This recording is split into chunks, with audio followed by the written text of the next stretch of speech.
नमस्कार दोस्तों, जय योगेश्वर, जय श्री राधे।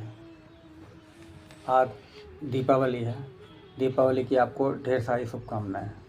आमतौर पर दीपावली में माता लक्ष्मी की पूजा की जाती है, जबकि इसमें एक बहुत बड़ा महत्व भगवान श्री राम का भी है। भगवान श्री राम इस दिन 14 वर्ष का वनवास काटकर अयोध्या वापस आए थे। उनके आने के उपलक्ष्य में, उनके आने की खुशी में अयोध्या में, उनके राज्य में दिवाली मनाई गई थी, दिए जलाए गए थे और आतिशबाजी की गई थी। तब से ही ये दिवाली का त्यौहार मनाया जाता है। पूजा हम करते हैं माता लक्ष्मी की, तो इसमें हम भगवान श्री राम को भूल जाते हैं। तो माता लक्ष्मी के साथ साथ भगवान श्री राम को भी याद किया जाए, याद रखा जाए। इसलिए आज विशेष तौर पर हम भगवान श्री राम की एक रोचक कथा लेकर आए हैं, जब भगवान राम ने भक्त के लिए बनाई रसोई। कहानी शुरू करते हैं। बहुत साल पहले की बात है। एक आलसी भोला भाला युवक था। उसका नाम था आनंद। दिन भर वो कोई काम नहीं करता था, बस सोता ही रहता था। घर वालों ने कहा, चलो जाओ, निकलो यहाँ से, कोई काम धंधा नहीं करते हो, बस पड़े रहते हो, सोते रहते हो। तो घर से निकलकर वो यूं ही भटकते हुए एक आश्रम में जा पहुँचा। वहाँ उसने देखा कि एक गुरुजी हैं, उनके शिष्य कोई काम नहीं करते, बस मंदिर में पूजा करते हैं। उसने मन में सोचा, बढ़िया है, कोई काम नहीं, बस पूजा ही तो करना है। गुरुजी के पास जाकर पूछा, क्या मैं यहाँ रह सकता हूँ? गुरुजी बोले, हाँ क्यों नहीं। उसने कहा, लेकिन मैं कोई काम नहीं कर सकता। गुरुजी बोले, कोई काम नहीं करना है, बस पूजा करनी है। आनंद ने कहा, ठीक है, वो तो मैं कर लूँगा।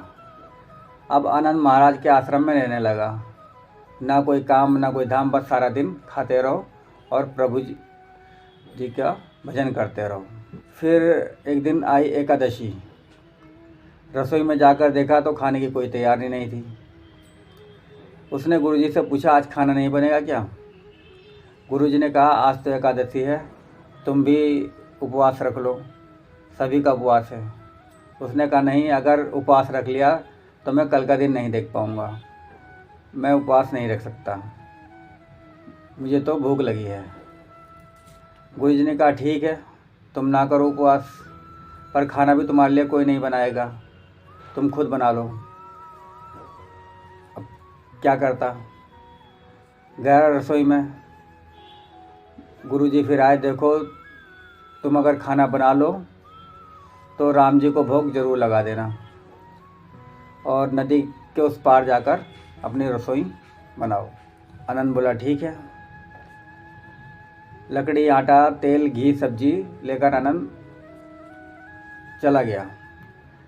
जैसे तैसे उसने खाना बनाया। जब खाना खाने लगा तो उसे याद आया कि गुरुजी ने भोग लगाने के लिए कहा था भगवान को, राम जी को भोग लगाना है। तो उसने भजन गाना शुरू किया, आओ मेरे राम जी, आओ मेरे राम जी, भोग लगाओ मेरे राम जी। प्रभु राम आइए, श्री राम आइए, मेरे भोजन का भोग लगाइए। इस प्रकार से उसने गाना शुरू किया। कोई नहीं आया तो बेचैन हो गया कि यहाँ भोग लग रही है और राम जी तो आ नहीं रहे हैं। बोला, मानस जानता नहीं था कि प्रभु साक्षात तो आएंगे नहीं, पर गुरु जी की बात मानना जरूरी है। फिर उसने कहा, देखो प्रभु राम जी, मैं समझ गया कि आप क्यों नहीं आ रहे हो। आप तो खाते हो धर्माल और मैंने बनाया है रूखा सूखा, इसलिए आप नहीं आ रहे हो। तो सुनो, आज वहाँ भी कुछ नहीं बना है आश्रम में, वहाँ एकादशी का सबका उपवास है, वहाँ भी आपको कुछ नहीं मिलेगा। खाना है तो यहीं पे भोग लगा लो। श्री राम अपने भक्त की सरलता पर बड़े मुस्कुराए और माता सीता के साथ प्रकट हो गए। भक्त असमंजस में।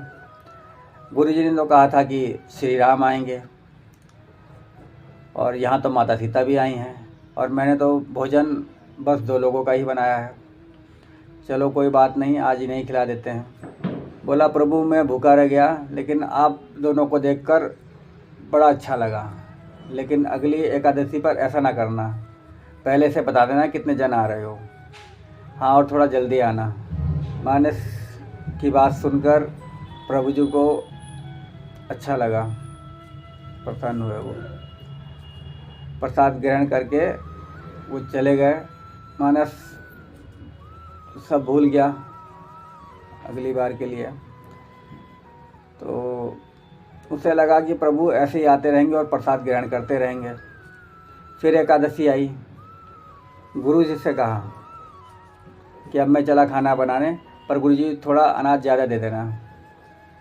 वहाँ 2 लोग आते हैं। गुरु जी मुस्कुराए, भूखा है, बावला है, भूख के मारे, ठीक है ले जाओ, अनाज दे दिया उसको ज़्यादा। अब की बार 3 लोगों का खाना बनाया, फिर गुहार लगाई, प्रभु राम आइए, सीता राम आइए, मेरे भोजन का भोग लगाइए। पहले की तरह प्रभु की महिमा भी निराली है। भक्त के साथ कौतुक करने में उन्हें मज़ा आता है। इस बार वे अपने भाई लक्ष्मण, भरत, शत्रुघ्न और हनुमान जी के साथ आ गए। भक्त को चक्कर आ गया, ये क्या हुआ, एक का भोजन बनाया था और आज तो ज़्यादा लोग आ गए, पूरा खानदान आ गया कि लगता है आज भी भूखा ही रहना पड़ेगा। सबको भोजन लगाया और बैठे बैठे देखता रहा, सबको भोग लगाया, और अनजाने ही उसकी भी एकादशी हो गई, उसका भी उपवास हो गया। फिर अगली एकादशी आने से पहले गुरु जी से कहा, गुरु जी ये आपके प्रभु राम अकेले क्यों नहीं आते, हर बार इतने सारे लोग को ले आते हैं, इस बार अनाज ज़्यादा देना। गुरु जी को लगा कहीं अनाज बेचता तो नहीं, देखना पड़ेगा जाकर। भंडार से कहा जितना तुम्हें अनाज चाहिए ले लो। फिर उसके छुप कर देखने चल पड़े। इस बार आनंद ने सोचा खाना पहले नहीं बनाऊंगा, पता नहीं कितने लोग आ जाएं, पहले बुला लेता हूँ फिर बनाऊंगा। फिर उन्होंने प्रार्थना शुरू की, टेर लगाई, प्रभु श्री राम आइए, मेरे राम आइए, भोजन का भोग लगाइए। सारा राम दरबार मौजूद हो गया। इस बार तो हनुमान जी भी साथ आए, लेकिन यह क्या, प्रसाद तो तैयार है नहीं। भक्त ठहरा, बोला इस प्रभु इस बार मैंने खाना नहीं बनाया। प्रभु ने पूछा क्यों? बोला मुझे मिलेगा तो नहीं, फिर क्या फ़ायदा बनाने से, आप ही बना लो और खुद ही खा लो। राम जी मुस्कुराए, सीता माता भी गदगद हो गई उसके मासूम जवाब से। लक्ष्मण जी बोले क्या करें प्रभु? प्रभु बोले भक्त की इच्छा है, पूरी तो करनी पड़ेगी, चलो लग जाओ काम से। लक्ष्मण जी ने लकड़ी उठाई, माता सीता आटा सानने लगी। भक्त एक तरफ बैठकर देखता रहा। माता सीता रसोई बना रही थी तो कई ऋषि मुनि यक्ष गंधर्व प्रसाद लेने आने लगे। उधर गुरु जी ने देखा खाना तो बना नहीं है, भक्त एक कोना में बैठा है। उन्होंने पूछा क्या बात है, खाना क्यों नहीं बनाया? वह बोला अच्छा किया गुरु जी आप आ गए, देखिए कितने लोग आते हैं प्रभु राम के साथ। गुरु जी बोले मुझे तो कुछ नहीं दिख रहा है आज के सिवा। भक्त ने माथा पकड़ लिया, एक तो इतनी मेहनत करवाते हैं प्रभु, भूखा भी रखते हैं और ऊपर से गुरु जी को दिख भी नहीं रहे हैं, बड़ी मुसीबत है ये। उन्होंने प्रभु से कहा आप गुरु जी को क्यों नहीं दिख रहे हैं? प्रभु बोले मैं उन्हें नहीं दिख सकता। बोला क्यों? वे तो बड़े पंडित हैं, विद्वान हैं, ज्ञानी हैं, उन्हें तो सब कुछ आता है, उनको क्यों नहीं दिखते? प्रभु बोले माना कि उनको सब आता है, पर वे सरल नहीं है तुम्हारी तरह, उनको नहीं दिख सकता। आनंद ने गुरु जी से कहा गुरु जी प्रभु कह रहे हैं आप सरल नहीं हैं, इसलिए आपको नहीं दिखेंगे। गुरु जी रोने लगे, वाकई मैंने सब कुछ पाया पर तेरी तरह सरलता नहीं पाई, और प्रभु तो मन की सरलता से ही मिलते हैं। प्रभु प्रकट हो गए और गुरु जी को भी दर्शन दे दिए। इस तरह भक्ति के कहने पर प्रभु जी ने रसोई बनाई। सरलता से ही प्रभु मिलते हैं, और जो भक्त निश्चल होता है, प्रभु भक्ति में लीन होता है तो प्रभु जी उसको सरलता से दर्शन देते हैं और उसकी भक्ति स्वीकार करते हैं। इसी के साथ जय योगेश्वर, जय श्री राधे।